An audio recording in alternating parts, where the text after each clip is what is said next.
Heat abatement is very important, to promote feeding time for cows and stimulate cows to eat. They just eat more when they are cooled down. Do you think switching to this help to increase that feeding time? And what is your feeding management? How often are you guys feeding and pushing?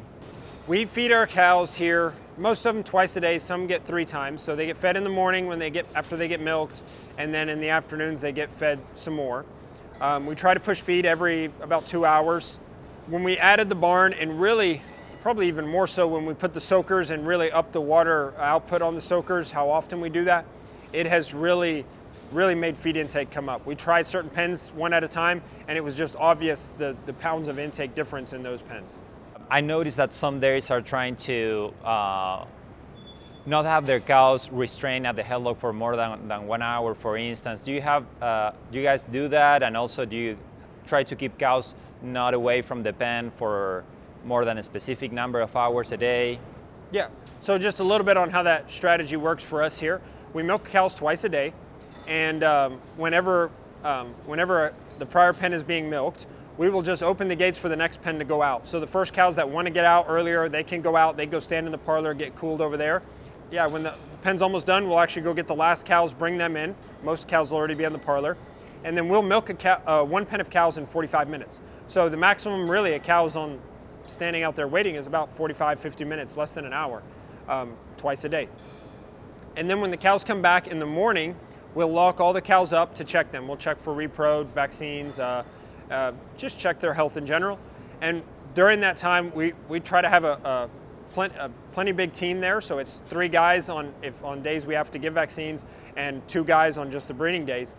And we're just trying to keep them under an hour. So it should be under 30 minutes. As soon as the last cow walks in, guys walk up, down, check, and then they're finished. So they got a little bit of extra time waiting between one and another. We'll use that time cleaning water troughs, doing other such things in the pens. The least amount of time the cow's not doing her natural thing, where she's roaming, eating, sleeping, drinking. And that is important for you guys to let the cow go and lay down as soon as possible. That's why it's so... Correct, yeah. So the main component there, again, with the heat stress, we don't want anything else stressing the cows. We want them to be able to lay down, to stay cool, to get wherever they need to be, and not be together in the holding pen, for example. That's why we try to let them come in by themselves until the last minute. And the same when they're all locked up and they're all standing next to each other. We don't want them there that long either, just so they stay as cool as possible. Also, with regards to disease prevention, something that some dairies are doing is trying to use bulls for calving ease, especially with the heifers, or also using sex semen sometimes helps because female calves are usually lighter than bull calves. Do you guys do something like that here to try to have calving ease?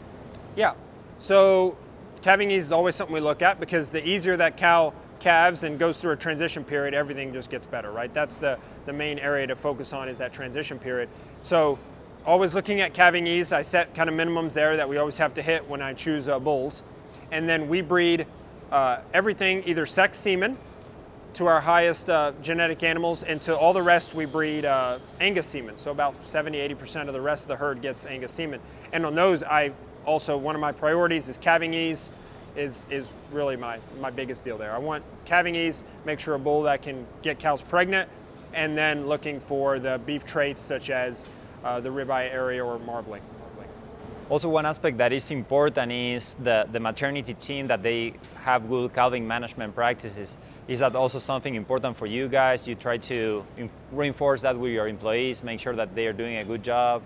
Yeah, absolutely. So in our calving barn, another area we really don't want to try to pressure our employees and try to rush things. We want them to be able to do a good job. So we have 2 people in there 24/7.